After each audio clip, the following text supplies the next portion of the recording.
Obviously, these boots are here for a reason, and I'm going to condition them during this video, but I've also got a few other topics that I want to talk about. Just maybe a few, they're not grievances. It'll be fun. Stick around.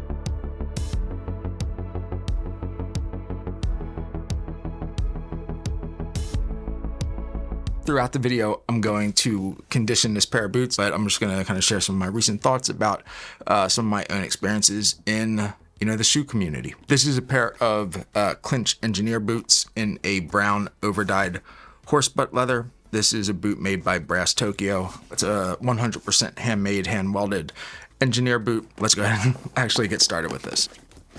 And then we're gonna just brush these off. I'll use a damp cloth to kind of remove some of the surface dirt. Let's start with a quick once over here. Now, the main reason that I actually wanted to kind of go through and talk about this is I've interacted with a few shoemakers for the first time recently. I don't want to call anybody out, so I'm not really going to get into the weeds on the actual names of the shoemakers or any of those kinds of specifics, but more just kind of like setting the scenery and talking about why it was kind of an interaction that either positively or negatively I thought was worthwhile like sharing with you.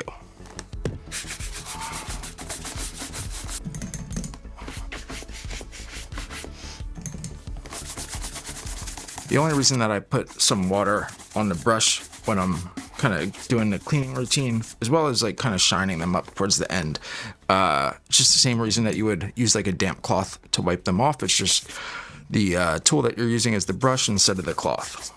Just helps to kind of like expedite the removal of that surface dirt.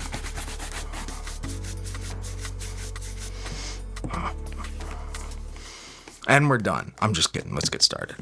I'm using Pure Polish products. Hate to kind of do a shameless plug. Please bear with me here. This is not going to turn into a channel where I'm just constantly like selling you guys stuff. But what I am doing besides like caring for the boots is kind of testing out a few different formulas and variations of a new conditioner that I'm designing with them, mainly because I want something specifically geared and optimized for shell cordovan. Now, horse butt leather may or may not actually still have the shell cordovan within it, but ultimately like it's a veg tan leather, and the way that you care for it very similar to shell cordovan, and I want to see like just how versatile and effective it is on leathers that are kind of the peripherals of shell cordovan. So more details will come later, but if you guys are curious and you're going to ask in the comments what it is that I'm using, this is what I'm using. All right, so the first interaction I want to share with you guys is a recent conversation, or like an extended conversation over a few different days with a handmade bootmaker located in the US. And when I first reached out to him, I kind of had in the back of my mind that I've heard mixed reviews on just the overall like personality of the guy. I have no idea if this guy's going to respond to me, if he's going to respond favorably, if he's just going to reply and say, hey, everything's on the website. I don't know why you're asking me if something's in stock, look on the website. Like that's what I'm thinking in the back of my mind. Before I tell you what actually happened with the conversation, this left shoe or boot is cleaned off. I'm going to let some of that water evaporate and dry, and then we'll get into conditioner. So I'm going to do that first, kind of cleaning around on the right side now. All right, so you've already got the scene. I'm really excited, interested to learn more about this bootmaker, potentially buy a pair of boots from them, but at the same time, I've heard feedback and I've heard thoughts from others that are like, good luck. He's not the most approachable, the whole 9 yards. So either way, I send him a message on Instagram because let's face it, that's kind of the world that we live in nowadays. So I sent him a message on Instagram, introduce myself and just kind of say like, hey, I saw these. They're absolutely beautiful. Was wondering how the ordering process works, how the sizing process works, and would love to know just more about you and the boots.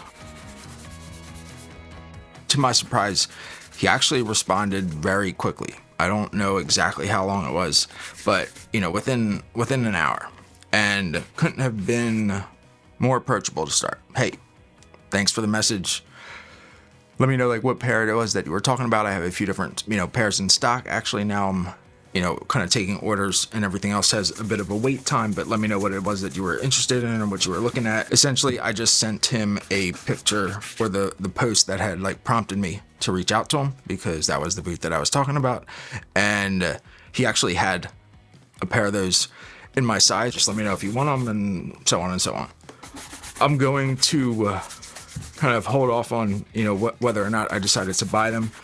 But from a standpoint of the overall, you know, moral of this story and what it got me to thinking is that all these relationships that we build in this community, everybody that we, you know, share this passion with, when I reached out to all those folks trying to learn and understand, you know, what their experiences were, it really kind of like put me in a pretty, like, I don't want to say like a defensive position, but it was kind of like, hey, like, I already know that this guy's not the most approachable, he's not the nicest, but once I reached out to him, it was the complete opposite. Now, expanding on that same topic, when I asked those same folks, like, hey, like, what are your experiences with not just him, but like the quality of the shoes, and would you recommend buying a pair from him? Their responses like really surprised me, mainly because if you were to look at their, you know, more public opinions on this bootmaker, on this shoemaker, they're overwhelmingly positive. They absolutely love everything that he does, everything that his boots do, and there's not anything wrong with them whatsoever.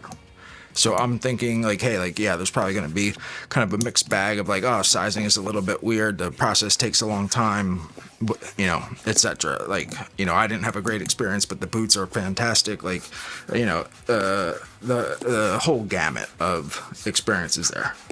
But to, again, like, to my surprise, it was nothing but negative private experiences that they were sharing with me. And again, it wasn't necessarily specific to like the quality of the boots. And this just really like triggered this thought in my mind, which is like, what's the point of that? What is the benefit, or what is the reason that anybody that, you know, publishes this type of content, you know, more broadly for people to consume? Like, what would be the point of one of those individuals kind of singing someone's praises when they do a more formal, you know, version of a review, but then when you reach out to them privately, the sentiment that they have about that same individual, about that same pair of boots, is in stark contrast to that, you know, more public version. When it comes down to it, like, I'm going to trust my gut, and if I decide or didn't decide to purchase a pair of boots from that guy, it's going to be based off of my interactions, not based off of these contradictory interactions that these other people are purporting to have. The next scenario is somewhat similar, but, you know, quite different. Let's just go with that. As you probably know by now, I get, you know, approached with a number of offers throughout the year, throughout a week, a month, about, you know, getting a pair of shoes, a pair of boots in exchange for doing a video, and you know, the initial request will range from, it's really all dependent on the size of the shoemaker, what it is that they're trying to, you know, accomplish by sending me that pair of shoes. Sometimes they ask directly for positive reviews in exchange for a shoe. The way that conversation always goes is, hey, let me check out the shoes. If I'm interested genuinely, we'll kind of have take the next steps. Either way, this specific conversation, it's a newer shoemaker and they want to kind of establish themselves with a bit more like credibility within a certain realm of the menswear space, and they think that I'm going to be able to do that. When it comes down to it, like, you know, I can't sacrifice my credibility for someone else to get short-term credibility. So I'm going to give my honest opinion to everyone, and the chips may fall where they will. Essentially, like, it was just a very, you know, informal, haphazard ordering process. There was no like reviewing of all the details at once. It was just kind of like, what's the leather? What's the size? What's the heel? What's the sole? What's the shape of the heel? What's the, you know, height of the heel? What's the and it was, all of this was like spread out over a number of days, and it didn't really like click at first as far as like that's how it was happening. But as we got closer to when the boots would arrive, it made me kind of like look back at the conversations to refresh my memory on what it was that I should be expecting to get. And that's kind of when it hit me, as far as like, this was definitely like, you know, an opportunity for myself to pay a little bit more attention and just kind of be like, hey, like, let's like review all the details, just as a responsible, you know, consumer or you know, customer. I would tell all of you to do that same. Like, even though it's the shoemaker's responsibility, like ultimately there's also some responsibility on me to make sure that I'm clearly communicating what it is that I want. And that's really when it kind of like dawned on me that, yeah, I kind of dropped that ball, and definitely not absolving the, you know, the business or the shoemaker. They definitely could have handled that better as well, but it just kind of gave me a good like reminder, like a good like gut check, like, hey, just because you've done this endless number of times doesn't mean that you are an exception to the rule. It means that you still got to follow the same principles and guidelines that you give everyone else. So even if the shoemaker's ordering process is disorganized, that's even more reason why you should be organized as the customer or as the client. And what that means is making sure that you're clearly articulating like what it is that you want, doing so in a cohesive manner so that you can easily like look back, and so they can look back and see all that information in one spot. And then also kind of doing your due diligence that if you get any pictures of the work in progress, that you can communicate and identify anything that's like out of sorts before it's too late.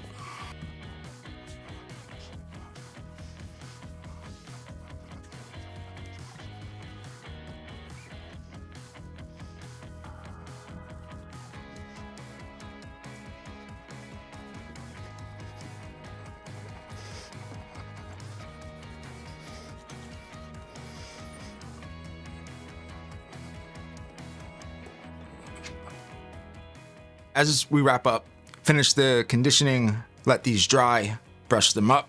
I'm just going to do a little more brushing, and I'm going to do a little bit of brushing while putting some water on the brush, and that really just helps to kind of like expedite the process. It will definitely kind of raise the shine a little bit. So if that's not something that you want, then definitely don't do it. But if it is something that you are looking for and you would like to kind of have a little kind of softer, natural shine and finish on the boot, it definitely creates a very nice aesthetic. So that's what I'm going to do. I'm going to talk about one last like recent experience, and we'll wrap up.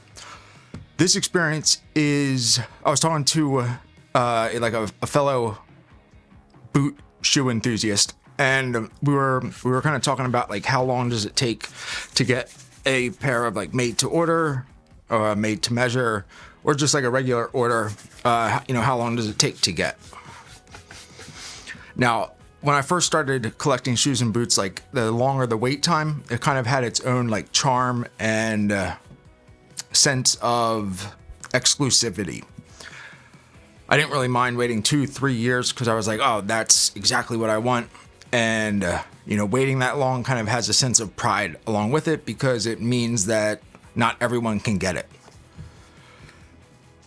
I'd be lying if I said I still felt that way.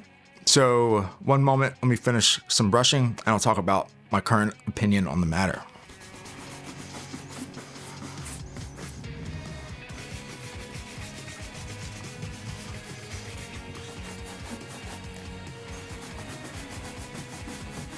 The boots are done. We'll talk about those in a second. But when it comes to wait times and, you know, shoe or boot orders, in my opinion, anything beyond 12 to 18 months is just unfathomable for me at this point.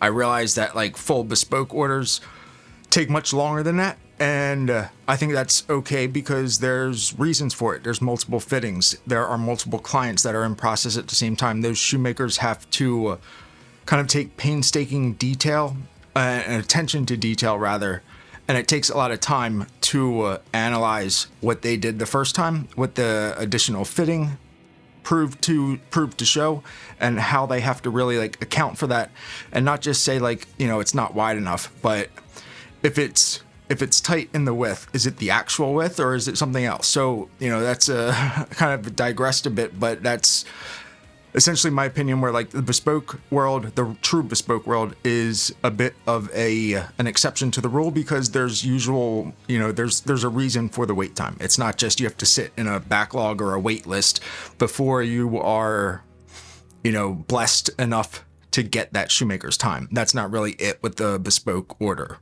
That's not all the time, at least. With MTO and made to measure, when we're talking about 3, 4, 5 years sometimes for some of these very obscure bootmakers, or some of the, very low volume shoemakers, handmade shoemakers, it's just not worth it for me. At least, that's my opinion. I would much rather have something within a 6 month, 8 month time frame and actually get to enjoy them while I'm still excited and very passionate about that order. I've got an order now that's going on 3 years. The excitement is just a bit suffocating. There is no excitement anymore. At this point, I'm just kind of like, I either want the shoe or I'd rather just forget about it. Obviously I don't want to, because I did pay, something for the shoe, but that's, my much, earlier opinion. I think that was more of the excitement of I've never done it and now I want to do it, so I could say that I did it. And now that I've done it, the experience has proven just not worth it for me. I'm sure it's worth it for others, but for me, I'm perfectly fine with a very high level of detail from very, elegant, very, rewarding shoemakers that can deliver the product and maintain the customer size that they have within a reasonable time frame. Let me know what you guys think about this type of video. Definitely a little less organized than some of my others, but I wanted to get it out there and share the care routine, some of those thoughts about those recent experiences, and figured we'll kind of see how it goes and, use that feedback for the next video. Really excited about this shell cordovan conditioner that I'm working on with Andy from Pure Polish Products. I went creative. I don't think it's going to be the best shell cordovan conditioner or just conditioner on the market, and I'm really excited because I think we did it. If you guys have any questions about this or interested in it, let me know. If you guys had a chance to pick up one of these, let me know what you think. This is the ebony stick from Dapper Woodworks. The second batch just sold out, which is shocking, but let me know if you have any questions here. Want any videos, demonstrations, tutorials, happy to do that as well. And I really appreciate those that stuck around through the whole video. As always, appreciate that support, and I will see you next time. Thanks.